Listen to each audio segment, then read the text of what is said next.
Jamie, what's up? It's fucking me, Peter. I think on this week's episode, we're gonna cover the most wanted man in the entire fucking nation. The devil in the Ozark escaped fucking prison, and there's a whole manhunt looking for him. There was also an ancient city that was found underneath fucking Casper, Wyoming.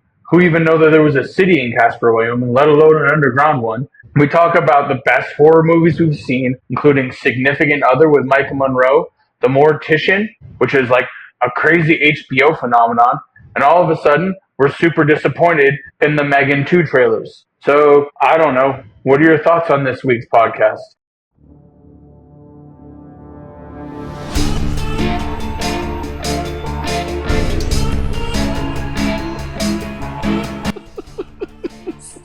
Did I catch you for a what? Because it's really funny just to just surprise you like that. Cheers. Take Cheers. a shot with me. Jesus. Okay. Shots. Hey, cheers all the way. Well. Feels good to drink bourbon again. Have you not been? No, dude. I was island style, dude. I was drinking rum, bro. Sugar whiskey. Rum and tequila. Cool. That's me as a palm tree. Well, this is a great segment. palm tree. Hello, anyone that changes their alcohol of choice depending on which area they're in their lives or spot. Welcome to another delightfully drunk-tastic episode of Drunk and Demonic. With you, as always, is me, Jamie. And I'm Peter. Oh, man, and he is punctual today. Kinda, yeah. Yeah, he was just like a couple seconds to say who he was. I think he forgot. Oh, you were starting this already? Okay, good to know. Bitch, have you forgot? Yeah, I haven't talked to him in like 3 weeks, dude. So I'm going to just like ramp at you with the shit talk. I know, dude. Well, no, okay. So it's not that I change my alcohol to fit my personality. It's just too hot to drink whiskey in Hawaii. True. Yep. Also, like when you're on vacation, fruity drinks are delicious. Fruity drinks are fun. Yeah, I like a fruity drink. Marshall. But I like fruity drinks either way. Yeah. That's Marshall from Forgetting from Sir How I Met Marshall? from How I Met Your Mother. Is like, whatever, those drinks are delicious when they're giving him shit for drinking like pina coladas or something, which is not wrong. Nope. All right. I think only one pina colada. Big fan of the Mai Tai though. Mai Tai? Classic Yep. or like Vegas style? I love, what's the difference? One of them has a shit ton of sugar in it. The other one is pretty much just rum.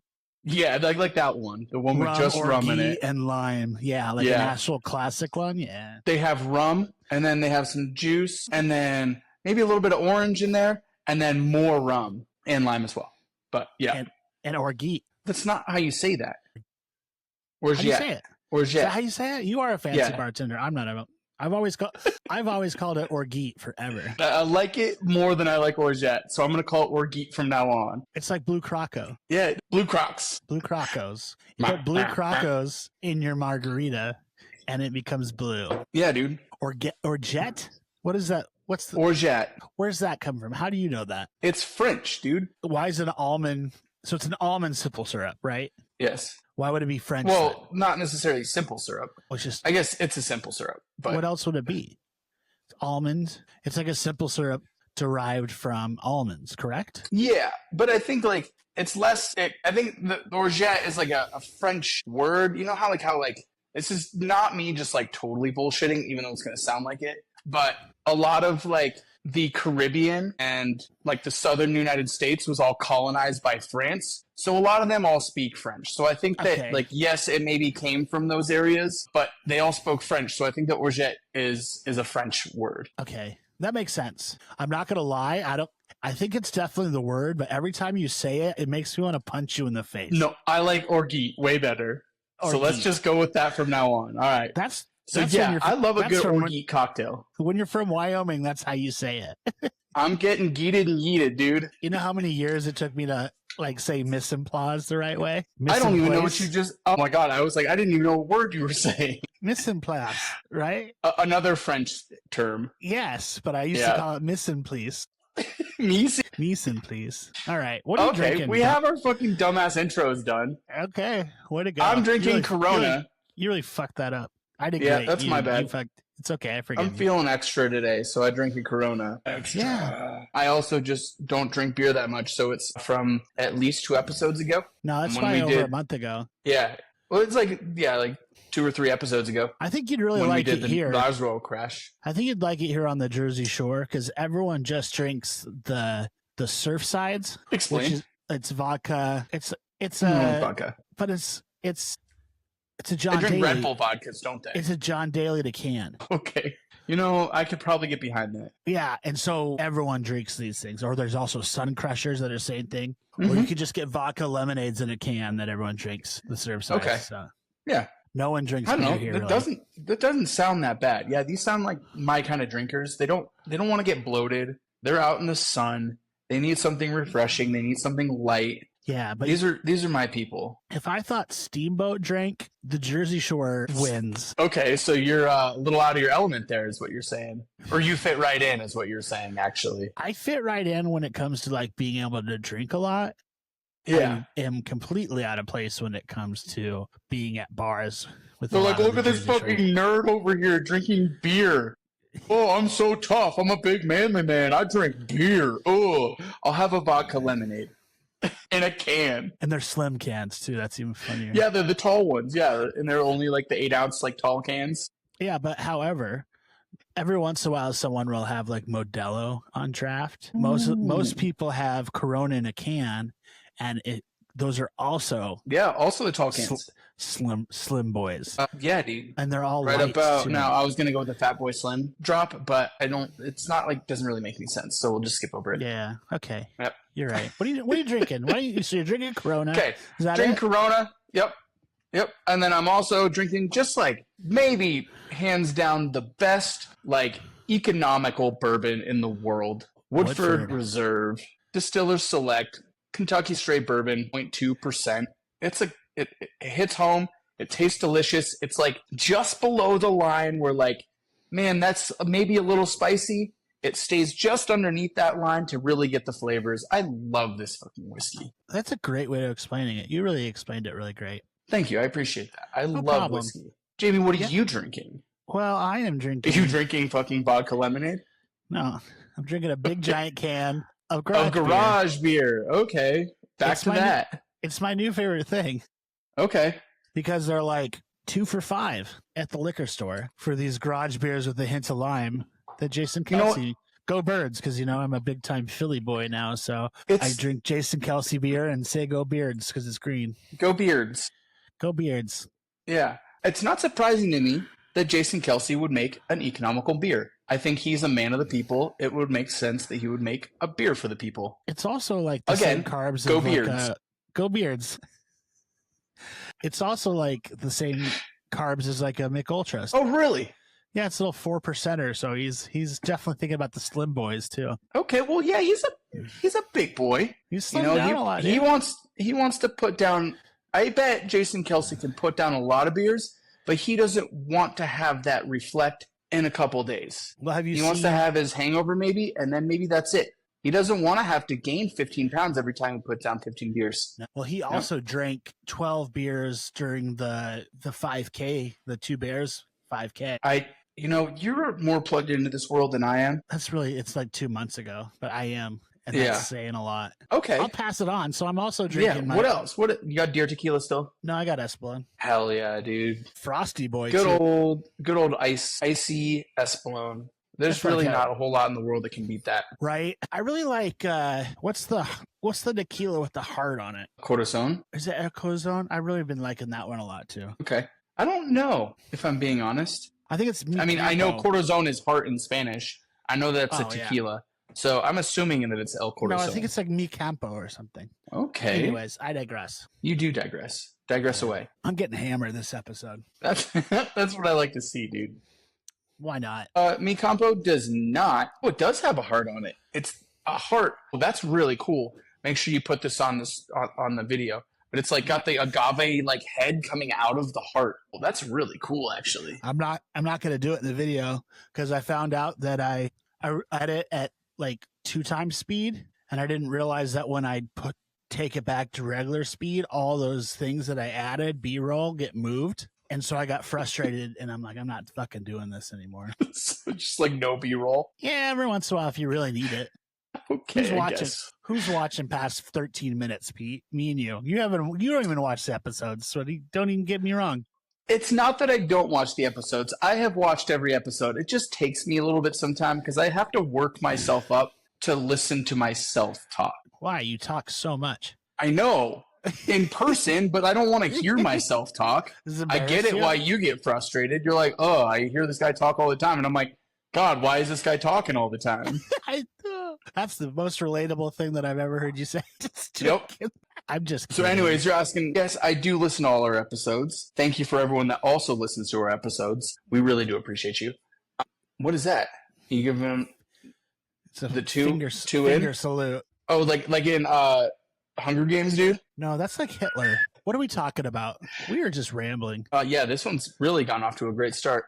Yeah. So what? I don't know. I think we can go straight into Hell on Earth. Let's hell me away, baby. So it has been quite a while since we talked. It has. Lots of things have happened. But the biggest thing that I think has happened, you mentioned you may have seen this documentary. Did you see The Devil in the Ozarks? I watched it right after we talked. Okay, sweet. So you're filled in now. Mm-hmm. Those who haven't. Okay, so the story opens and it starts with this teacher, Amy Harrison, and she's talking about how her and her husband have moved to this really, really small town in Arkansas. And he moved there to be a cop. She's a teacher. And all of a sudden, the story, when they get really dramatic and things go from color to black and white and the big boom bass drops, like boom, and everything was fine until boom. So anyways, Amy Harrison is a teacher. She's an elementary school teacher. She goes into the elementary school to work on a Sunday. And I don't know why, but hey, even teachers don't have days off anymore. I don't know. Anyways, this is taking place in 1997, so let's not get ahead of ourselves. So she's there. There's also, for some reason, a church that's having their own thing going on at the school. They do church in the cafeteria at this elementary school, which I find very interesting, but it is rural Arkansas, and I guess you make a church where you have one. Church and skate, dude. Church and skate. Separate them, dude. Separate church and skate. Okay? So Amy Harrison is grading papers. She goes into the bathroom. Immediately when she comes out, there's a man that she encounters with a gun, and he says, go back into the bathroom. He proceeds to, violently sexually assault her in this bathroom. He also takes her to another room and continues to sexually assault her. Okay? At one point, she describes, she notices some liquid that is on her leg around the end of the whole situation. She, wipes it and then, runs it across her shirt. So all of this is going into the fact that, okay, so then immediately the guy's like, okay, after things end, he says, don't leave or else I'll shoot you. If you open your eyes in 5 minutes, I'm going to wait 5 minutes. I'm going to shoot you. So she waits 5 minutes. She opens her eyes. He's gone. She immediately runs out of the door and finds the nearest person, who happens to be the custodian, who's in a way distant hallway. He phones the police, and there's a whole thing that happens where pretty much she speaks with police and details this whole assault. Keep in mind, her husband is a police officer in this exact town that she is in, which is Rogers, Arkansas. So all of this goes through, and they run all the DNA through CODIS. This is 1997. We do have some sense of DNA at this point, as far as solving cold cases or even solving cases in general. But there's no hit in any of the CODIS files or the database. Let's see, 1997. We're gonna fast forward about 20 years. Okay, so there's this guy, and his name's James Lee Appleton, and he's the 59-year-old beloved member of his community. This is in the same town, similar town. It's called Gateway, Arkansas, which is a little bit away from where Rogers, Arkansas. He has car troubles and he pulls over on the side of the road. All of a sudden, someone pulls up behind him, and their witness that kind of spoils this whole thing for the killer pretty much drives past these guys, and there's a guy that's waving everyone by, and then he sees James Appleton. It's a town of 600 people or something like that. Everyone knows everyone. So he waves this guy on by, and then as the guy who is the witness to here says, at about 100 meters away, 100 yards away, he hears what he described as a gunshot. So he calls the cops. Now, as he's on the phone with police, they're like, okay, you heard a gunshot. And then the police show up. They're like, please stay on the line with us. Keep doing whatever you're doing, but describe to us what you saw. And he pretty much describes what I just told you, that there was 2 cars parked, and one of the guys was in the car, the other one was waving cars around. And then all of a sudden they're like, okay, we have police at the scene. There's definitely a dead guy here in his car. He's like, oh, that's crazy. Like, what can you tell us about the vehicle you saw? He's like, well, I can tell you what the vehicle was. I can also tell you who owns the car because I know who the guy is, and I can tell you also where he. So through all of this, they eventually end up at the house of Grant Matthew Hardin, who is the former police chief of Gateway, Arkansas, which is about 20 miles away from where the original crime took place, which was in Rogers, Arkansas. So they pretty much have this guy dead to rights. They find his gun, and he's out with his family at Applebee's. Good for him. I bet he's having one of those cool slushy drinks that you always talked about. Sippers, dude. Yep. So Crazy anyways, Applebee's. they arrest this guy. He has no alibi. Like, he tried to make it seem like an alibi. Apparently what had happened is that he was out in his yard gardening and was telling his family, hey, let's go to Applebee's tonight. And all of a sudden, he's like, okay, you guys take your time, get ready. He has a daughter and a wife, right? All of a sudden, he just jumps in his car and just takes off after this car that goes by. And they're like, what the hell is going on? And then he shows up 10 minutes later again, right? And it's like, everyone get the fuck in your mom's car. I'm parking my car here and we're going to Applebee's. None of this helps him. I think it was maybe him trying to like maybe get away with it. But really, the gun is in his own car. He didn't even bother to like clean it or get rid of the gun or anything like that. They find him. They arrest him. While he's being arrested and processed, though, they take a DNA swab from him. And boom, we get a ping back to this 20-year-old cold case of this teacher who was in this district only 20 miles away from them. Both cases he admits guilt to. So finally, they have closure for this woman, Amy, who has been living with someone that sexually assaulted her 20 years ago and has never, ever been caught. It turns out that it's the former police chief of the neighboring district who was well aware of who her husband was and had met multiple times with the investigating detective who was looking at Amy's case. The only consolation that the family of the dead James Appleton has is that his death resulted in the solving of this other case. So it's this crazy, wild story. And Netflix, I guess it was Amazon actually, originally produced this. I watched it on HBO Max, but it's called The Devil. Max. Oh, I guess, no. Yeah, because it's back to HBO Max. I forgot that they've changed it like twice now. Anyways, the documentary I thought was really, really good. Cut to May 25th of this year. The devil in the Ozarks escapes from his jail cell. So apparently in this like prison just outside of Calico Rock, Arkansas, he had like lived like a pretty quiet life. He'd been sentenced to like over 50 years in jail, like 50 plus 30. So he was going to, obviously it's a life sentence for him. I think he went into jail at like 50 years old or something like that. He had kept a pretty low profile, earning a placement that put him on kitchen duty, where he prepared meals for prison staff and for prisoners. That gave him access to a large number of different things around the prison. Somehow he was able to either trade favors or himself make a believable disguise that looked like a prison officer's. Yeah, nice. Very subtle. A prison officer's uniform. And he pushes a cart right out the front door of the prison and is gone. It took about, from what I've heard, anywhere from a half hour to 2.5 hours. My guess is it's probably on the lower end. It's probably a half hour. Anyways, so he walks right out the door and this huge manhunt begins. But because there was no major alarms immediately, no raised voices, Hardin pretty much just like vanishes and then he's gone and no one knows where he's headed. By the middle, like the very beginning of June, local police realized that like,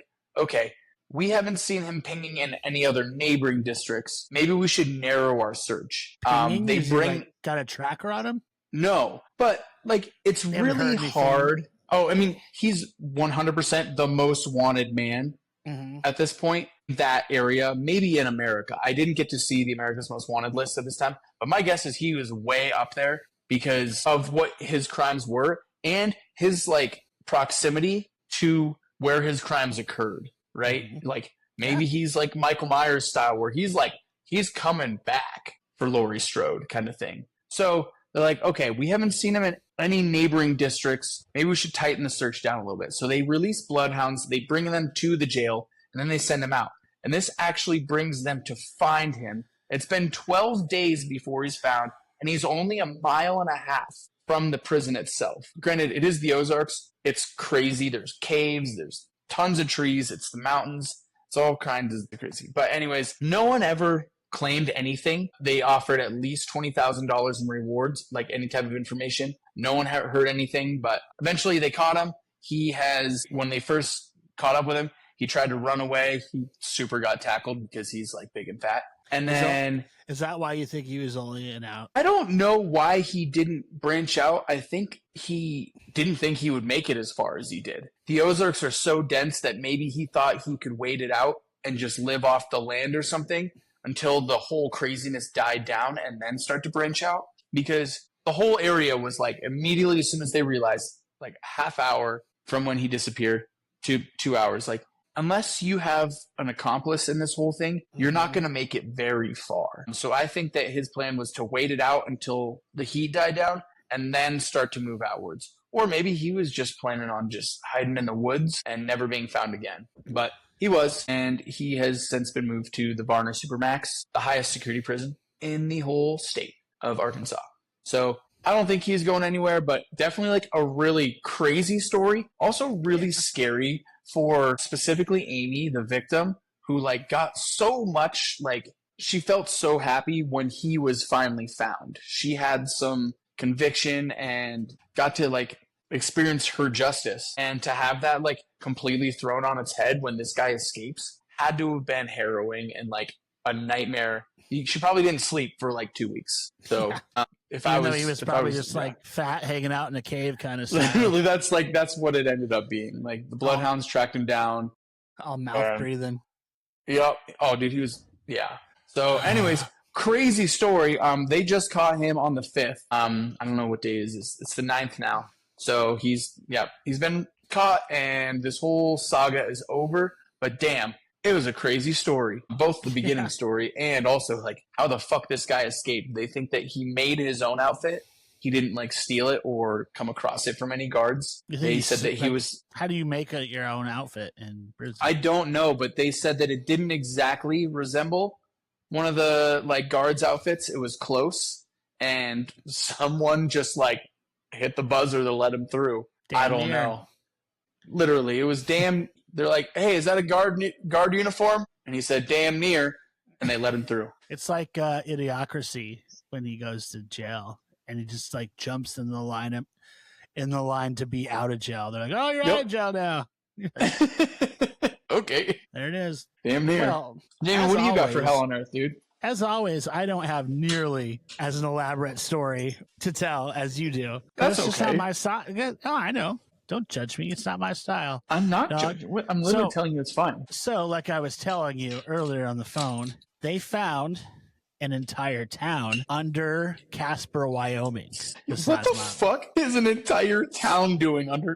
Like, it got buried. Okay, I'm gonna let you keep going. So it was clearly built underground. It wasn't buried. There was signs of a church, a store, a pub, and houses. All right. So basically, what they were burying fiber optic cables when they found the town. And so, damn, the internet's ruined everything, dude.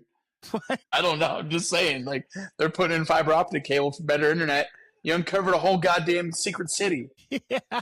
So they're saying it's roughly about 201 years old. So this is probably is that 1800s? Yeah, 17. Yeah. So is this like a mining thing? Sorry, I'm gonna keep going. If you pull up a picture of it. Okay. So just go ancient underground town discovered beneath central Wyoming and look at this picture. Cheyenne, or is it? It's Casper. Did you say Cheyenne? Casper. That's what I thought. I was like, it's not Cheyenne. This is a town. Someone built this. They lived here then for reasons we can't explain. They sealed it off immediately. That's the... It's all cobblestone. What the hell, dude? This is like... I didn't expect... I mean, the one picture, the first picture, the breaking news one that says like whatever from like Casper Planet, that's like pristine. The rest of it looks a little bit like I expected. But that first picture I did not expect. No, so... What? This is all they know about it. There's no remains? Nothing. Just the beautifully built, pristine, cobblestone little town. Look at that like little like church. It's Right, got to well- be a church or something, right? Yes. Experts baffled. No shit. Well, if you read all the comments from all the people from Wyoming, they're like, that's one way to get away from the wind. You silly goose Wyomings. Yeah, there's also like things about like the elite and Casper own these underground rings and stuff. Okay. Yeah, we've heard those stories before. Well, it's kind of like Seattle also had that like underground town, but that was because it sank. Yeah. And then they This is rebuilt it. crazy, man. So if we find out more about it, right now this is as much as everyone knows. Okay. But it looks sick. Wow. You're looking at the same thing I am. It's Oh, dude, it's just wild. Guys, you gotta look this up. Because apparently Jamie's not gonna put any B-roll on this. So Nope. you have to look it up. It's crazy. Do you have any other stuff to add on this? That's it. That's all that there is. That's nuts. Okay. So like here's my transition and I'm gonna kinda let you run with it, but like coming from the creator of Barbarian, where they're living underneath a house, weapons just like I can't tell you how excited I am to see weapons. Or they've been continue. doing really good with the like all the if you follow it on Instagram, it's been really cool, like everything that they're posting like leading up to this. Yeah, Just like all these drawings, handheld kid drawings of just like people with their heads cut off and shit. yeah, So it's yes, it's very much esque weird. that. Yep. I don't know. It just like reminded me because like I have seen some new stuff like you're talking about about weapons, and it reminds me of Barbarian, where there was an entire like whole bunch of there was a bunch of people, weren't there? There was a couple people living under a house. Just Baba. I thought there was more. Either way, they I had a think there whole was- thing going on down I there. think there though. was that dude that was dying. Yeah. They found Oh that guy yeah. that was dead, and then they found Yep. Mama. Yep. So I assume Either that way, the guy who was dying was the terrifying. guy. Yeah, it was fucking awesome. Yeah, I'm so pumped to see weapons because like if that's the kind of like weird fucked up shit we're gonna see, then it looks dope. That's why I was hoping to go see Talk to Me today, or not Talk to Me. I'm sorry, Bring Her Back. Yeah, bring her back. I went to go see I've it. seen nothing but fantastic. It's rated reviews. super high, and hopefully I'll get to see it soon. But it's Dude, are we in like a resurgence of horror? we talk about a it new every golden episode. age? We're talking every episode. We talk about how horror's back. It's back, baby. We're ahead To of the steal curve, you, man. to your- We're ahead of the curve. I think, yeah. It's just like Yeah. we are seeing some phenomenally good horror movies come out, and it's not like campy type stuff. Like some of it is, but like legitimately like big budget and extremely good writing and storylines that are like fantastic. I am just blown away with where we're at with horror. I think the whole, like I said, the Marvel universe made people decide that they wanted to kind of write more depth into characters Right. and put a little bit more give a shit. Because like we said in the last episode with Final Destinations, that was a way better plot than we had seen in any of those ones. For sure. Yeah. It's like it's being taken seriously now. Maybe that's the biggest thing. Yeah, well, there was That it's not a fringe thing anymore. It's becoming like mainstream to where people are starting to care about it. You're not getting away with like making really bad dumb horror. You but can. it's still out there though. Yeah, you It's can, but literally there's also still- people taking it really serious. Speaking of really campy horror, I finally got to see Hard Eyes. Oh, did you? Yeah, have you seen it yet? No, I haven't seen it. What is it on right now? It's on Netflix. Oh, is it? Okay. See, okay, you mentioned this, and I went to watch it, and I don't have the right Netflix subscription. I don't think I that's have the like thing. Netflix with ads or something like that, and it said it was locked. I needed to upgrade my plan. They like lock movies on Netflix Mhm. with ads. That's terrible. Yep. Why would you buy Netflix with ads then? What's the extra? I have Shudder. I don't need anything else really. I feel that. I But- don't have Netflix either. Just But like I'm just saying. Then I went to watch it and I couldn't because it was locked. we All right, were at campy horror. It was good. no, I didn't like it at all. Oh, really? Is Yeah, this it was from? I know that we maybe have talked about this, and you would have information because it was kind of your movie brought to us. Was this from the same people as Happy Death Day? No, it's from the same. I don't remember. I just lost my train of thought. But I know that it was. I think it was Miramax. It was the same people that did Thanksgiving and stuff, and so they're making it kind of like they were trying to roll off of how well Thanksgiving was. Okay. But they didn't have Eli Roth behind it. Okay. Yeah, I don't Interesting. remember. Either way, I just thought it was not the greatest And I thought we looked it up. We gave it a to be lot of better. press. We did. Well, because it was ridiculous. The whole concept was, and then people came out and said it was actually good, and we hadn't seen it, so we're like, oh, And you were like, yeah, it was just like really phoned in. I got to interesting. See it. The killing was pretty awesome in it. Did you look up and see who it was from? Because I don't. Josh Rubin is the director. I didn't see. We can use Hard Eyes Production. It's okay if company. Spyglass is the main one. That's yeah, you have to have a certain subscription. It says to watch it on Netflix. Well, at least you're not missing anything. Okay, well, yeah. Thanks for letting me know. Yeah, you're welcome. Speaking of like maybe not missing anything, okay. I watched Significant Other. Have you seen this already? I don't know anything about it. It's on Paramount Plus. Yeah, I think it was on Paramount Plus. I can't remember if it's Amazon or Paramount Plus. But anyways, it's being like super pumped in right now. It's like the most like watched movie or whatever. Maybe the second most popular movie on the horror section of Paramount Plus. And so I was like, okay, sweet. I like checked it out. We got Micah Monroe, a girl from Longlegs, and It Follows. Like interesting. I remember when this came out. Yeah, so it's from 2002, but they're really pumping it right now. That's why it's like kind of caught my attention. I was like, okay, like this movie's obviously people are excited about it. It's the second highest, whatever, the second most watched, at least either horror or total movie on Paramount Plus. I can't remember, but this movie was really interesting. The fact that I had no idea the entire movie what was going to happen next. Is that I'm not going to spoil anything. Good and bad. I think that there were parts of it that were like, oh, that was a good twist. I didn't see that coming. And then parts of it were like, maybe you just ran out of ideas and just decided to like go off the rails. And like that doesn't make any sense, but I guess like you could do that. Okay. It was a really strange movie. I would like describe it as like The Descent meets, I don't know, like kind of like a romance movie. And I'm not going to spoil it, but there's like a whole nother element that like totally flips everything on its head. So expect to be surprised with this movie is what I would say. I'm going to score it like 6 out of 10, 6.5. Well, you're close to what I am. Not my favorite. You rated it 5.1 out of 10. So you're giving it a better chance than IMDb does. So. Yeah.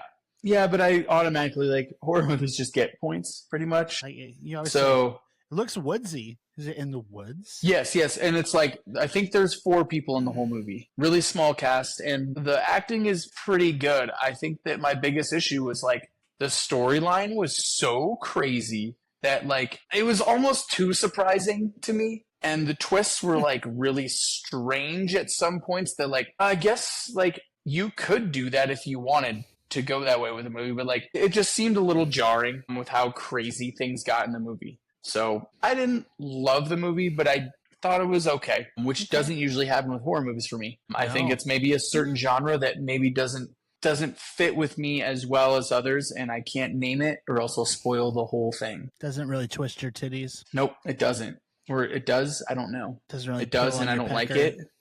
Oh. Yeah. But anyways, yeah, it's weird. Yeah, it's kind of like sci-fi terror. I don't know. We can quit talk about it. You're just rambling. There's also like lots of psychological stuff going on. Quit talking about it, dude. I'll shut the fuck up. Dude. Let's fucking take it off, dude. What do we got? What do we talk? What about? I haven't watched a horror movie since the last time we talked. Unfortunately, other than what are you doing? It's been like a month. I know. I have been watching just stupid ass true crime. Like dogs. Well, that's okay. That's within the bounds of what we do here. Yeah, so I started. It's actually usually what we do here. Yeah. I thought it was weird that I hadn't seen a horror movie, but it's literally just been. I watched miles and miles of horror documentaries. That Stephanie Pepe or whatever the real life Gone Girl. Real Gone Girl, yeah. It was okay. Okay. The one I have really been liking. It's on the artist formerly known as Max, HBO Max, is the Mortician. Oh, okay. Is this a documentary? Yeah. Oh, I didn't know that. I thought it was like a mini series or like a series. Isn't that the same thing? No, I mean like a movie, series. like a show. No, this is a documentary series. Interesting. And it's about a guy that owned a funeral home in Los Angeles or in California in the 80s. and he Bad start. controversially could really give a shit about how he took care of the cremations of bodies. So he was caught like throwing multiple bodies at a time into the cremation and just giving that to people as like their family. But there was Like really getting two like, birds stoned at once. he was just like, why does it matter? They're all dead. It's just a misdemeanor. It And he does was just matter, burned. though. But the second episode came out yesterday. Oh, so this is And like fresh. yeah, it's coming right off. It's as we speak, baby. And it's leaning into something like chemically where he kills people, but I don't know if he can. So He obviously has questionable moral yes, compass. but I'm confused because he's also like defending himself in this documentary. So he's there. He's talking, alive. Is and he he's in not, a jail cell? He's not. Okay. If he is, they're letting him wear a flannel. So I'm very good. And be in a library? Yes. So I Okay. don't. I don't know if that's actually where he's like being No, videoed, it's in like a dark enough room where you're like, don't know if he is. So maybe they plan to do this. okay. They're just like, okay, you can wear a flannel, Yeah. but you have to like rip it off later and be like, oh yeah, here's my penitentiary rope. Yeah. I don't know.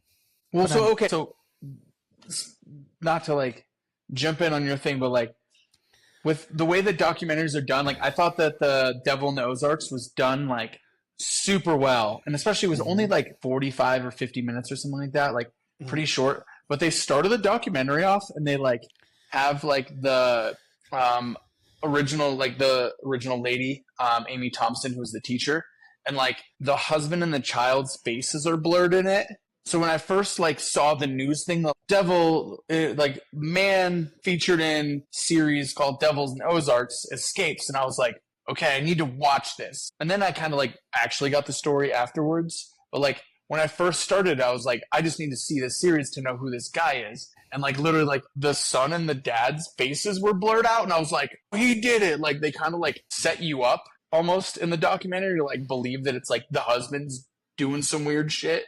But like kind of sounds like maybe they're like doing some weird things with framing and stuff like that, with like interviewing this guy about like, is he in jail? Is he not in jail? We don't know. Yeah, he's obviously not dead. He's clearly defending himself, and then there's clearly people just like literally ratting him out the whole time. It's pretty fun. It's like, I don't think it's that big of a deal that I like burned all those people together, and they're like, it's a big fucking deal to me when I got ashes that weren't my sister's. So his like cremation room or crematorium burnt down, and he continued to cremate bodies, like still took clients, and he like burned them in like a kiln that was like very similar to like what they had, the Nazis had. Yeah. You gotta watch. Yeah. I'll check it out. My head is scratching. Like everyone knew that his crematorium burnt down, but still they're like, okay, yeah. Oh, he's still taking customers. Good for him. Got it. He obviously got another one. Yeah. I mean, I guess, I don't know. It's probably a pretty small business. You know, there's probably not a lot of competitors. In California, they have other... I don't know. Other funeral homes. They have other morticians talking about this. Okay. In the documentary. That's also good. That's great, because they're like, that dude's fucked up. Come on by my place when your parents die. So it's episode 2. Okay. I don't know exactly how many more are going to be, but it airs every Sunday on HBO Max. It sounds sketch. It's pretty fucked. Sounds like this dude's pretty sketchy. Yeah, and he's alive, and we don't know if he's in jail or not. It's totally fair. Okay. Anything else you got for like horror movies or anything you've seen? I watched the trailer for Black Phone 2 today. Is it out? Yeah, it came out. I didn't even know it was out. Yeah, it came out a week ago. Yeah, I'm not on top of these things. Yeah, well, that's what I got you for. I am, because I run a podcast. Nose to the ground. Horror. Not really. Doesn't miss a beat.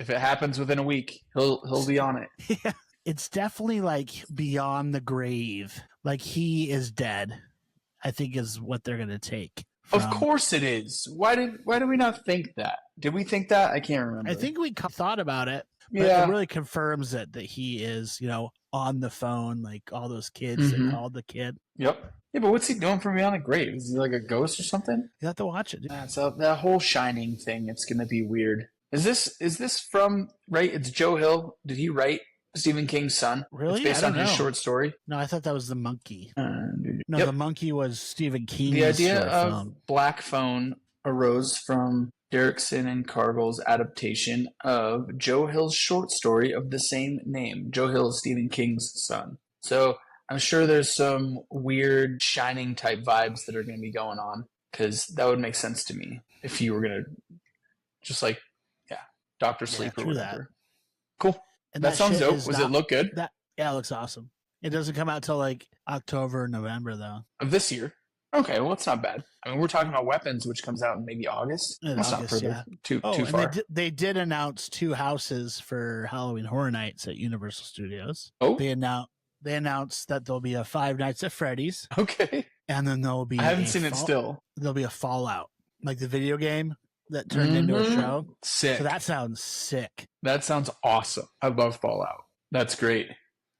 I've never played the game. Do they say where it's going to be? No. What it's going to replicate? Or is they're doing their own vault, maybe? I assume it'll be the TV series. Because most of the time they do it very similar to the shows. Yeah. It's very... I get you. Okay. So it's not going to be like an outside... We're in like... I don't know. This would be Orlando, right? Isn't that where this takes place? California. Orlando, California? Yeah. I don't know. They have their own vaults. That'd be cool. I have my tickets to go to Universal in September, so I assume I'll be going to it this year. So. Hell yeah, dude. That's dope. Because I'm just a vacation boy. Tripper, dude. You're a tripper. He was a day tripper. But that's all I got. You got anything there? Coming out this month, though, we do have Megan 2, which looks absolutely silly. Have you seen like the trailer for it? It looks so bad. I'm not stoked. I'm very pissed off. I'm kind of stoked just because like I don't know this movie. Like I thought I even when we first started this whole podcast, it was like in the first episode we talked about this. And I totally missed the entire point of Megan, mostly because I just I think I applied my own. Oh yeah, I remember that. It was pretty much I made Subservience into a movie in my head. I remember because I was like, I think you got the wrong thing mix up of whatever your Pornhub was. Yeah, yeah, she's just trying to fuck everyone. No, no, that's not what happened. She was actually super just trying to murder humans. Well, now it's like the Terminator vibes. It's like Terminator 2. It definitely is, but it's also just she's the hero. Yeah, she's like a little pop star and stuff like that. And I just I don't know. It looks super bad. I don't know. What do you think? No, I'm not very stoked about it. I'll probably watch it, but it looks really bad. Especially the ads have Britney Spears behind her, and then she's doing TikTok dances and stuff like that. I think that it's too old for our gen, or we're too old for that movie. Yeah. I think it's meant for all the kids that still are on TikTok and stuff like that. We're on TikTok, dude. Speaking of which, I think we'll wrap it up. Make sure to like and subscribe on TikTok for sure. First things first. You scared me. I don't know. I thought it was a good transition. Sorry. Sure, dude. You're transitioning. I get it. I'm not transitioning. That was a transition. Oh, yeah. It's okay if you are, dude. We're in equal love. Love is love. I appreciate the acceptance, although I know it wouldn't. You just make fun of me, so. That's how this whole thing started. It was circling back around. Yes, thank you so much for listening. Please make sure to like and subscribe. That's all I got, sir. I'm there. Hearts in the chat. Tune in next week. Do you have a little tease? Do you have a teaser for next week at all? Little Peppy Pete? Little Pete? So, Little next week we are going to be covering the crazy case of the Long Island serial killer / the Go-Go Beach killer. We have at least 8 bodies found on the shores of the Long Island Sound, or whatever you want to call them. And we have someone in jail for these, or in trial for these crimes as we speak. So we're going to go through that whole case, hopefully in one episode. If not, it may be more than one. We'll see how fast I can talk. You talk. Ooh. That much. All right. That being said, here, tits up. Jeez, hold on, dude. I'm going. Tits up. Tits up for Harambe. All righty. Stay weird, stay wicked, and stay wasted. Oh. Love the little solo cup. Thank you. Bye. Bye.